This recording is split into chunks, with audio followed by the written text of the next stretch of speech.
Electron प्राप्ति enthalpy. हवे आ most इम्पोर्टન્ટ lecture छे, ध्यान राखजो।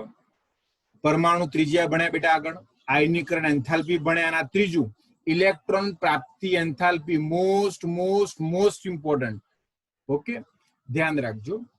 आयनीकरण ऊर्जानाथी विरुद्धનું છે આ। आयनीकरण ऊर्जाમાં इलेक्ट्रॉन दूर करता હતા, આમાં ઇલેક્ટ્રોન ઉમેરવાનો છે। જ્યારે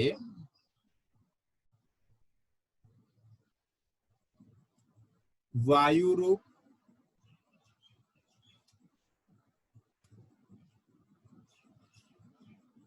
તટસ્થ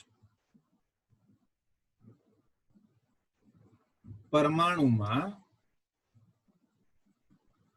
इलेक्ट्रॉन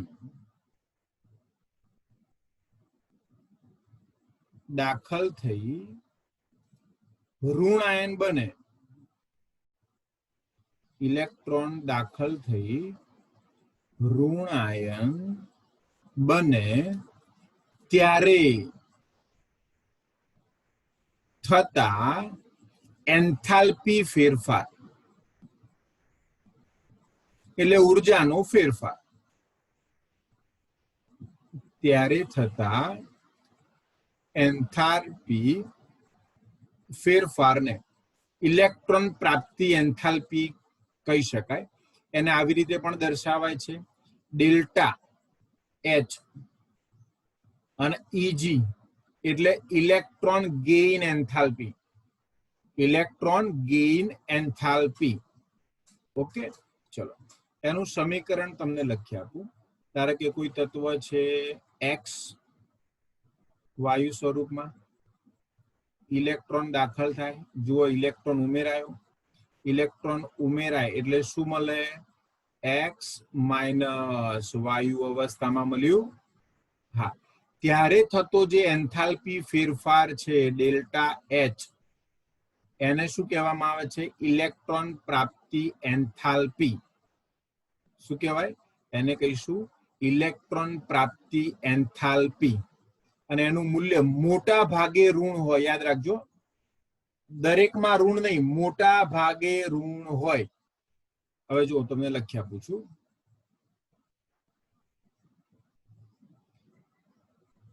પરમાણુમાં ઇલેક્ટ્રોન ઉમેરાવાની ક્રિયા ઉષ્મા શોષક પણ હોઈ શકે અને ઉષ્મા ક્ષેપક પણ હોય। એમસીક્યુ માં પૂછી શકાય હો, 12th માટે પણ ઇમ્પોર્ટન્ટ આ ટોપિક। આ પ્રક્રિયા ઉષ્મા શોષક અથવા ઉષ્મા ક્ષેપક પણ હોઈ શકે।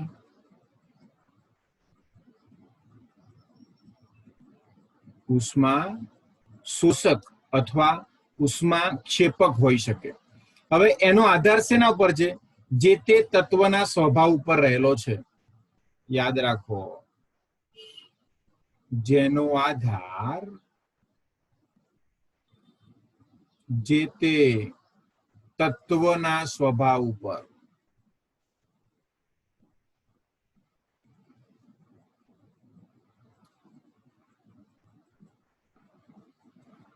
એટલે કેવી રીતે?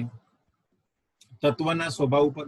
હવે ઇલેક્ટ્રોન જ્યારે મેળવે ને ત્યારે મોટા ભાગે ઉર્જા મુક્ત થાય, અને ઉર્જા મુક્ત થાય એટલે ઇલેક્ટ્રોન પ્રાપ્તિ એન્થાલ્પીનું મૂલ્ય શું હોય? ઋણ। હવે એનું તમને ઉદાહરણ આપું, સારું એવું ધ્યાનથી જોજો। દાખલા તરીકે સમૂહ 17 હેલોજનની વાત કરીએ। સમૂહ 17 हेलोजन तत्वों। हेलोजन तत्वों। હવે આવર્ત કોષ્ટકમાં ઇલેક્ટ્રોન પ્રાપ્તિ એન્થાલ્પીનું સૌથી વધારે ઋણ મૂલ્ય આ તત્વોનું હોય। સમૂહ 17 ના તત્વો, હેલોજન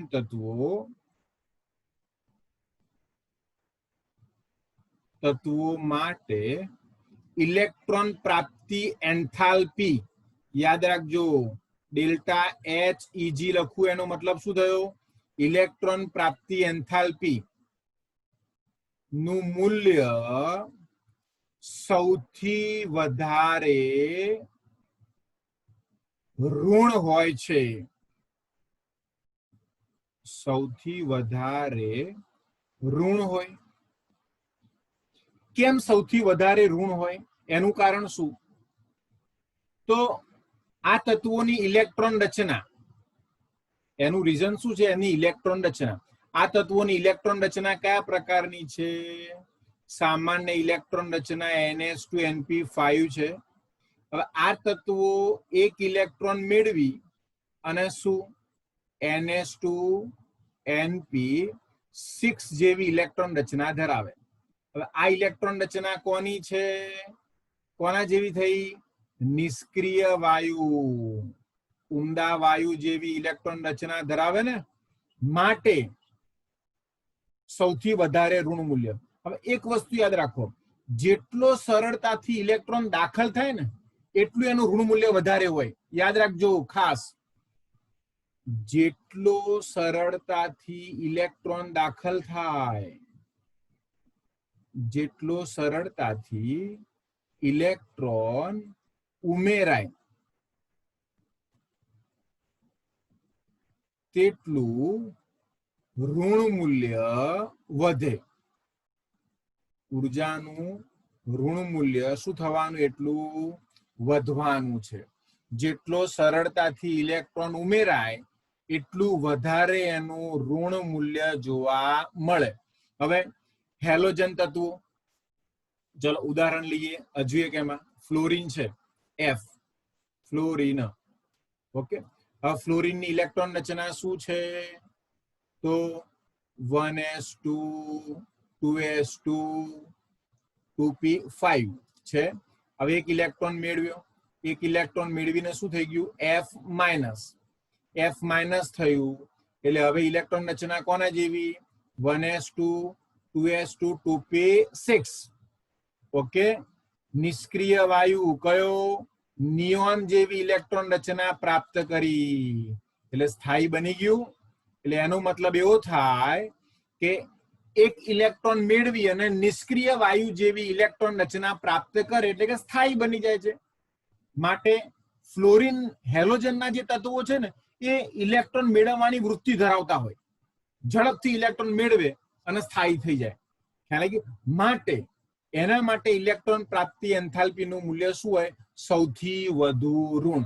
સાંભળો, જેટલો સરળતાથી ઇલેક્ટ્રોન મેળવે એટલું ઋણ મૂલ્ય વધે. હવે ફ્લોરિન એક જ ખૂટે છે, સ્થાયી થવા માટે તો શું કરે? સ્થાયી થવું હોય તો બધા સાથે સાથે ગુમાવવા પડે અથવા એક મેળવવો પડે, તો શું કરે? એક સરળતાથી મેળવે અને શું થઈ જાય? સ્થાયી થઈ જાય. ખ્યાલ આવી ગયો? માટે સરળતાથી એક ઇલેક્ટ્રોન મેળવે છે એટલે હેલોજન તત્વોનું ઋણ મૂલ્ય સૌથી વધારે હોય. ક્લિયર? ચલો હવે એનાથી ઊંધું, સૌથી ઓછું ઋણ મૂલ્ય કોનું હોય? તો ઉમદા વાયુ તત્વો. ઉમદા વાયુ, નિષ્ક્રિય વાયુઓ. હવે આમાં સૌથી વધારે, જો સૌથી ઓછું ઋણ એવું કહી શકાય ને, સૌથી ઓછું ઋણ અથવા ઘણું વધારે ધન મૂલ્ય ધરાવે છે. ઇલેક્ટ્રોન પ્રાપ્તિ એન્થાલ્પી માટે ભાઈ ધન મૂલ્ય ધરાવે. જુઓ આવ્યું ને, આપણે કીધું હતું જે તે તત્વના સ્વભાવ ઉપર આધાર રાખે. કારણ કે નિષ્ક્રિય વાયુઓની વાત કરીએ તો નિષ્ક્રિય વાયુઓમાં ઇલેક્ટ્રોન રચના સંપૂર્ણ ભરાયેલી હોય. હું તમને ઉદાહરણ આપું, હિલિયમ છે, હિલિયમની ઇલેક્ટ્રોન રચના શું છે? 1s2. હવે આમાં મારે ઇલેક્ટ્રોન ઉમેરવો હોય, હિલિયમમાં ઇલેક્ટ્રોન ઉમેરવી He માઇનસ બનાવો. હવે આપણને ખબર છે કે He માઇનસ શક્ય નથી, બને જ નહીં, અસ્થાયી છે. ઇલેક્ટ્રોન અંદર ઉમેરાય જ નહીં. કેમ? કારણ કે 1s2 સંપૂર્ણ ભરાયેલી છે. ખાઈ પીને બેઠો હોય તો સિંહ પણ આપણને કશું ના કરે, બાજુમાંથી નીકળીએ તો. ખ્યાલ આવી ગયો ને? આ તો હિલિયમ છે. જો 1s2 કમ્પ્લીટલી સ્થાયી થયેલો છે, સ્ટેબલ છે, ખાઈ પીને બેઠેલો છે, ધરાઈ. હવે ઇલેક્ટ્રોન મેળવે જ નહીં, છતાં આપણે ઇલેક્ટ્રોન ઉમેરવો છે. અંદર ઇલેક્ટ્રોન ઉમેરીએ પરાણે તો એ બને પણ કેવું અસ્થાયી બને, અને નવો ઇલેક્ટ્રોન દાખલ થાય એ પાછો ક્યાં દાખલ થાય તમે જોયું? જુઓ, એના પછીની વધારે ઉર્જા ધરાવતી કક્ષકમાં દાખલ થાય.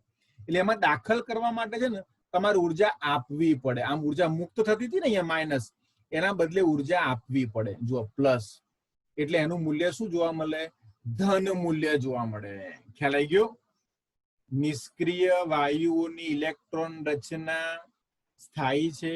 એમાં એક ઇલેક્ટ્રોન ઉમેરવો હોય તો એનાથી વધુ ઉર્જા ધરાવતી કક્ષકમાં ઇલેક્ટ્રોન દાખલ થાય. ખ્યાલ આવી ગયો? અને અસ્થાયી રચના બને એના માટે વધારે ઉર્જાની જરૂર પડે. ખ્યાલ આવી ગયો? માટે એનું મૂલ્ય શું હોય? ઓછું ઋણ અથવા ધન મૂલ્ય છે એમ કહી શકાય. ઓકે, યાદ રાખજો ખાસ.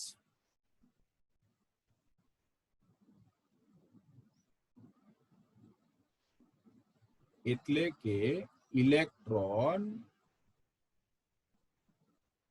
વધુ ઉર્જા વાળી 2s કક્ષકમાં દાખલ થાય છે. બરોબર ને? હિલિયમ માટે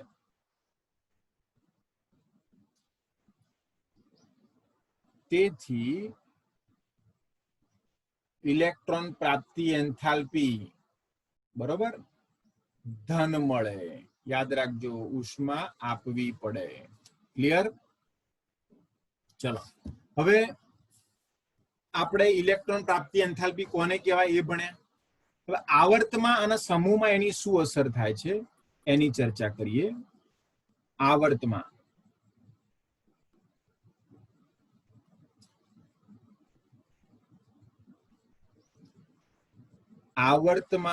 આવર્તની વાત કરીએ તો આવર્તમાં હંમેશા ડાબાથી જબા, બરોબર ને? આવર્તમાં શું ફેરફાર થાય છે એ તો આવર્તમાં હંમેશા ડાબાથી જબા તરફ જવાય. આવર્તમાં ડાબાથી જબા તરફ જવાય. ઓકે, હવે ડાબાથી જબા તરફ જઈએ તો આપણને ખબર છે પહેલું તો શું થાય? પરમાણુ ક્રમાંક વધતો જાય. બરોબર ને? હવે આપણને આ બધું ક્લિયર થઈ ગયું છે. પરમાણુ ક્રમાંક વધે છે એટલે કે કેન્દ્રીય ધન વીજભાર વધતો જાય. એટલે એ પણ તમને લખી આપવું અલગ જ. અસરકારક કેન્દ્રીય ધન વીજભાર, બરોબર ને? કેન્દ્રમાં પ્રોટોનની સંખ્યા વધતી જાય, વધે છે. અસરકારક ધન વીજભાર વધે. ધન વીજભાર વધતો જાય, બરોબર ને? હા, તો શું થવાનું? આકર્ષણ બળ વધે. પરમાણુ ત્રિજ્યામાં જે જોયું હતું એના એ જ કન્સેપ્ટ, આયનીકરણ ઉર્જામાં જે જોયું એના એ જ કન્સેપ્ટ. આકર્ષણ બળ વધે. હવે આકર્ષણ બળ વધે એટલે ઇલેક્ટ્રોન સરળતાથી ઉમેરાઈ જાય. ખ્યાલ આવી ગયો? દરેકમાં એક જ વસ્તુ આવે છે, ધ્યાનથી જુઓ તમે. આવર્તમાં ડાબાથી જબા તરફ જાઓ એટલે કેન્દ્રમાં ધન વીજભાર વધે, બહાર ઇલેક્ટ્રોનની સંખ્યા વધે, અને ઉર્જાનો સ્તર તો ફિક્સ જ છે ને. હા, એટલે આકર્ષણ બળ વધે. હવે આકર્ષણ બળ વધે એટલે ત્રિજ્યા ઘટે, પહેલું. બીજું આયનીકરણ ઉર્જા. આકર્ષણ બળ વધે એટલે ઇલેક્ટ્રોન દૂર કરવા માટે આપવી પડતી ઉર્જા વધે, એટલે આયનીકરણ ઉર્જા વધે. હવે આકર્ષણ બળ વધે એટલે ઇલેક્ટ્રોન સરળતાથી ઉમેરાય. સરળતાથી ઉમેરાય એટલે ઋણ મૂલ્ય વધે ઇલેક્ટ્રોન પ્રાપ્તિ એન્થાલ્પી માટે. જો આકર્ષણ બળ વધે જેથી સરળતાથી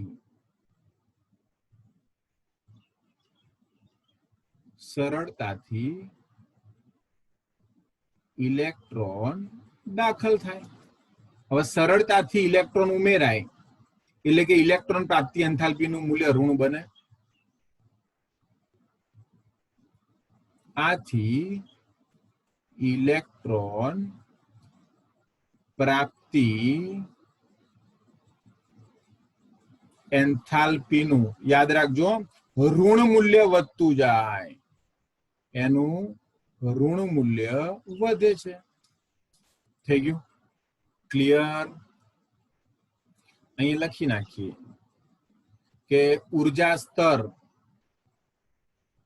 એટલે n, બરોબર ને? 1 2 3 એ શું રહે? અચળ જ રહે છે. ડિટેલમાં આપણે આગળ ભણ્યા બધું. Okay, clear? ચલો, ઇલેક્ટ્રોન પ્રાપ્તિ એન્થાલ્પીનું ઋણ મૂલ્ય વધે. સૌથી વધારે ઋણ મૂલ્ય કોનું હોય? હેલોજન તત્વોનું. હેલોજન તત્વોનું ઋણ મૂલ્ય સૌથી વધારે હોય. ઓકે, ચલો હવે સમૂહની વાત કરીએ. આપણે આવર્તમાં જોયું લિથિયમ થી નિયોન તરફ જતા ઇલેક્ટ્રોન પ્રાપ્તિ એન્થાલ્પીનું ઋણ મૂલ્ય વધે. ઓકે,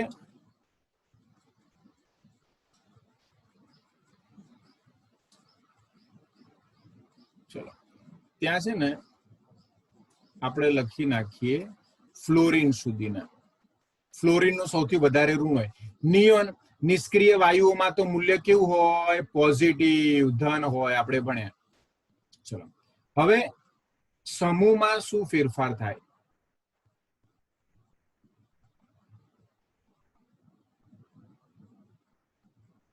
સમૂહમાં આયનીકરણ ઉર્જા. સમૂહમાં એટલે ઉપરથી નીચે.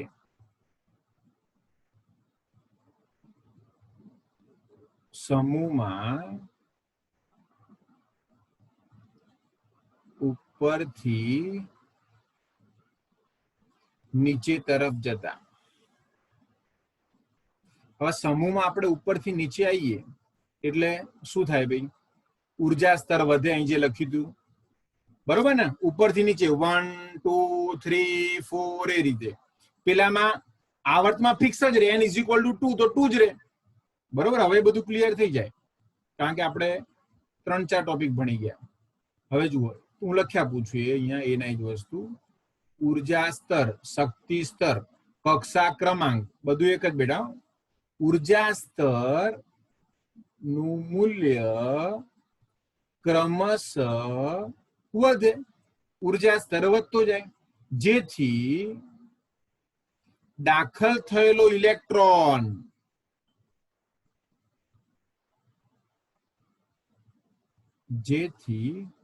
દાખલ થતો ઇલેક્ટ્રોન કેન્દ્રથી દૂર જાય.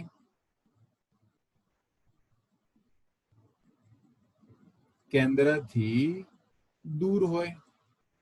દાખલ થયેલો ઇલેક્ટ્રોન કેન્દ્રથી દૂર હોય છેલ્લો, તો એનું આકર્ષણ બળ ઘટી જાય ને. ઇલેક્ટ્રોન દૂર હોય માટે આકર્ષણ બળ ઘટે છે. માટે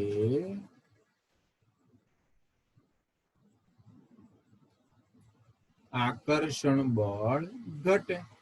આકર્ષણ બળ ઘટે એટલે ઇલેક્ટ્રોન પ્રાપ્તિ એન્થાલ્પીનું મૂલ્ય ઓછું ઋણ થતું જાય. આથી ઇલેક્ટ્રોન પ્રાપ્તિ એન્થાલ્પીનું મૂલ્ય શું થાય? ઓછું ઋણ. યાદ રાખજો, ઓછું ઋણ થાય છે. ક્લિયર? આ સમૂહ માટે છે.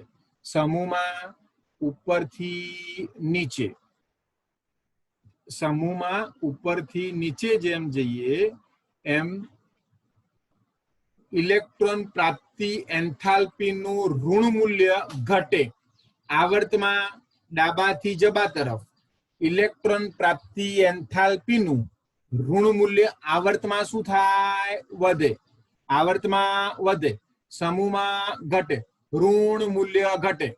ઋણ મૂલ્ય શબ્દ ખાસ યાદ રાખવાનો. ઓકે, ઋણ મૂલ્ય ઘટે. હવે સમૂહમાં છે ને એક બે અપવાદ છે. સમૂહમાં બે અપવાદ છે. ચલો એ જોઈ લઈએ પહેલા.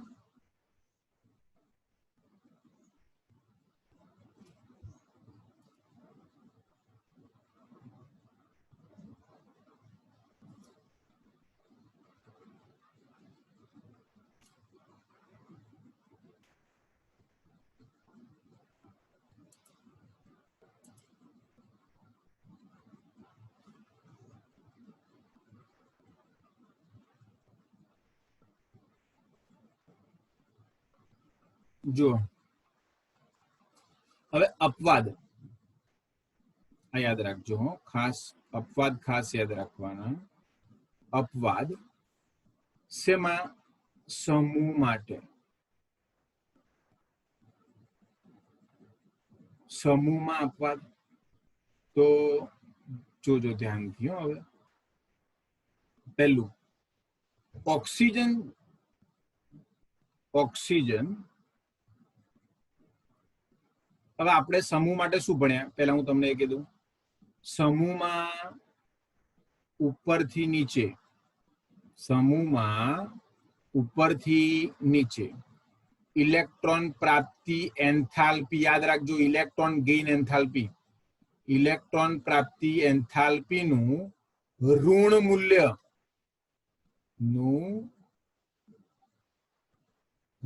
મૂલ્ય ઉપરથી નીચે ઘટે. ઋણ મૂલ્ય ઉપરથી નીચે ઘટતું જાય ને. હા, તો હવે જુઓ, ઓક્સિજન, પછી નીચે શું આવે? સલ્ફર. ફ્લોરિન, નીચે શું આવે? ક્લોરિન. ઓક્સિજન માટે ઇલેક્ટ્રોન પ્રાપ્તિ એન્થાલ્પીનું મૂલ્ય કેટલું છે ખબર છે? ઓક્સિજનનું -141. તો જુઓ નીચે, એની નીચેનાનું ઋણ મૂલ્ય ઓછું હોવું જોઈએ ને, ઓછું હોવું જોઈએ સલ્ફરનું. તો સલ્ફરનું કેટલું છે ખબર છે? ઓછું ના બદલે વધારે છે. જુઓ, એવું ફ્લોરિનમાં પણ છે. F નું -328 છે અને Cl નું કેટલું છે? -349. પછી ક્રમશઃ ઘટે છે. ખ્યાલ આવી ગયો? આ અપવાદ છે. આ બે અપવાદ જોવા મળે. આ બંને અપવાદ છે. ખ્યાલ આવી ગયો? પછી ઋણ મૂલ્ય ક્રમશઃ ઘટે. એના પછી નીચે જઈએ ને, એના પછી આગળ જાઓ તો ઋણ મૂલ્ય ક્રમશઃ ઘટે છે. પણ અપવાદમાં આ બે જોવા મળ્યા. ઊંધું. ખબર પડી કે નહીં? જુઓ, આ રીતે ઉપરથી નીચે ઋણ મૂલ્ય ઘટવા જોઈએ. સમૂહમાં ઉપરથી નીચે. સમૂહના તત્વો આપણને યાદ હોવા જોઈએ. સમૂહના તત્વો ઓક્સિજન, સલ્ફર, સિલેનિયમ, ટેલ્યુરિયમ, પોલોનિયમ. MCQ માં પૂછી શકાય, યાદ રાખજો. ઋણ મૂલ્ય ઘટે, એટલે સૌથી વધારે ઋણ મૂલ્ય કોનું હોવું જોઈએ? ઓક્સિજન, પછી સલ્ફર, પછી સિલેનિયમ, પછી ટેલ્યુરિયમ, પછી પોલોનિયમ. આ રીતે હોવું જોઈએ. પણ આ અપવાદ છે. સૌથી વધારે કોનું છે? સલ્ફરનું. સૌથી વધારે કોનું છે? સલ્ફરનું. એટલે આ જે છે ને, એ હું સુધારું છું. ખ્યાલ આવી ગયો? આ તમારે યાદ રાખવાનું.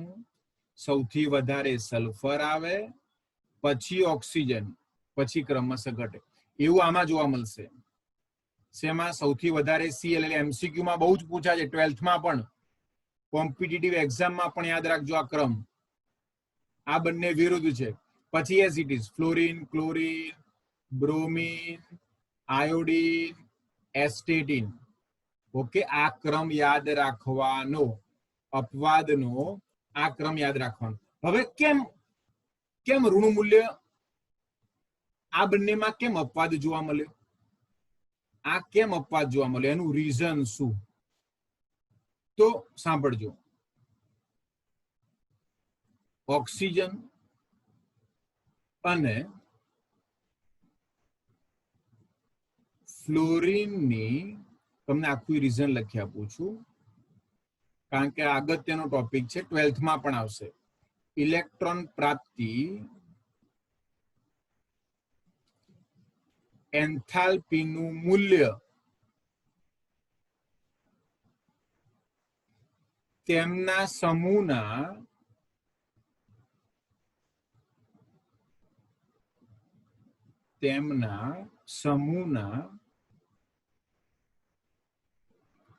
તેમના પછી આવેલા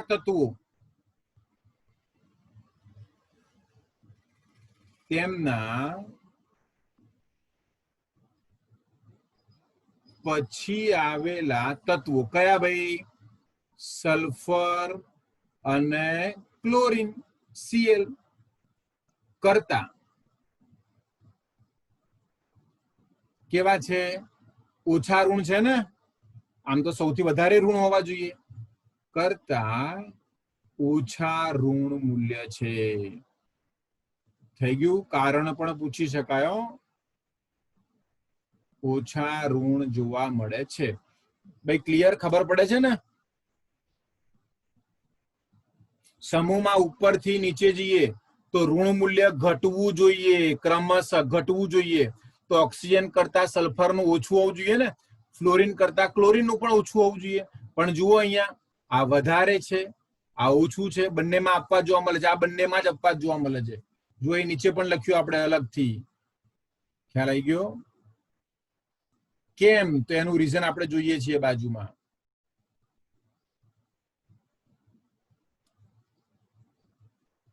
શા માટે આવું થાય છે?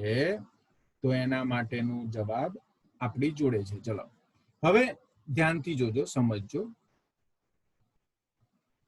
રીઝન શું એનું? કારણ કે હવે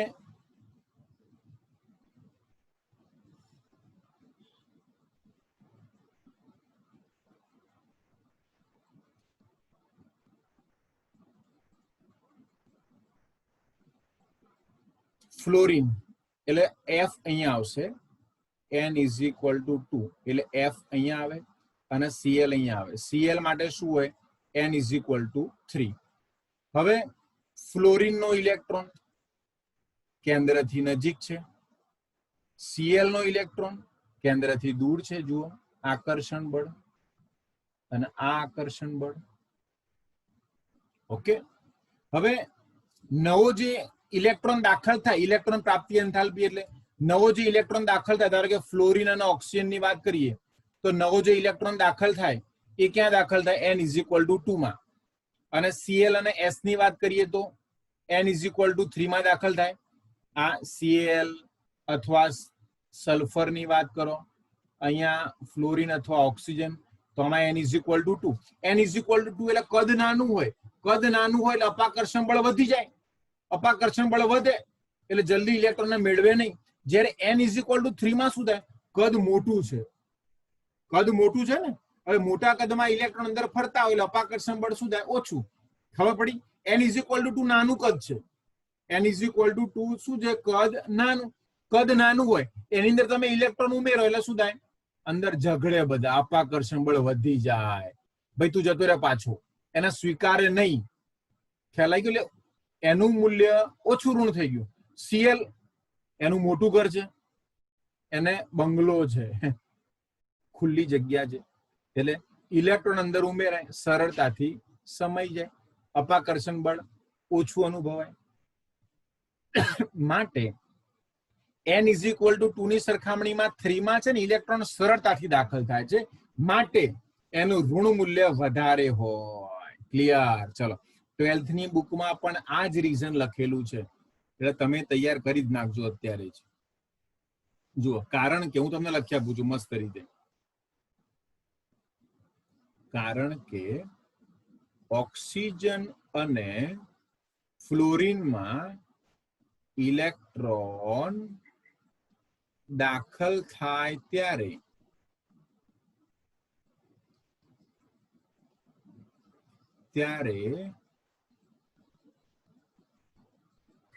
ઉમેરાયેલ ઇલેક્ટ્રોન નીચા શક્તિ સ્તર N = 2 માં જાય છે. ઓકે. જેથી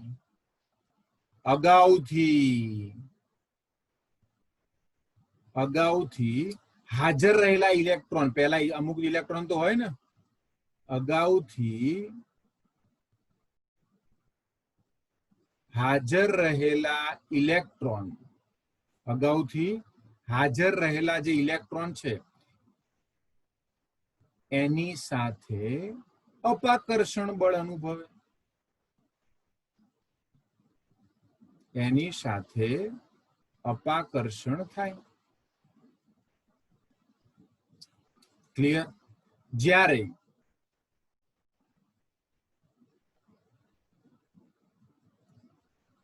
જ્યારે હવે મોટી કક્ષકોની વાત કરીએ, ઓક્સિજન અને સલ્ફર, જ્યારે Cl જ્યારે સલ્ફર અને ક્લોરીન S અને Cl માટે ઇલેક્ટ્રોન n = 3 બરોબર માં પ્રવેશે છે, જેને મોટો વિસ્તાર મળે, બરોબર. n = 2 કરતા n = 3 મોટો વિસ્તાર ધરાવે છે ને, જેને મોટો વિસ્તાર મળે છે. તેથી ત્યાં અપાકર્ષણ બળ ઓછું હોય. તેથી ત્યાં અપાકર્ષણ બળ ઓછું થાય. ક્લિયર? અપાકર્ષણ બળ ઓછું થાય, તેથી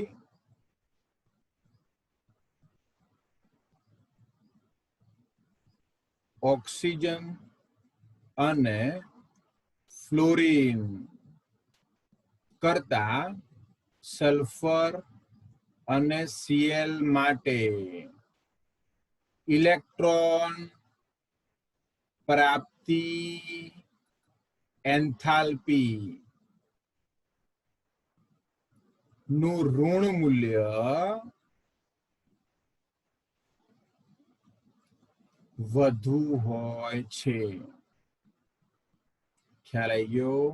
મેં તમને આગળ જ કીધું, જેટલો સરળતાથી ઇલેક્ટ્રોન દાખલ થાય એટલું એનું ઋણ મૂલ્ય શું હોય? વધારે હોય. ઓકે.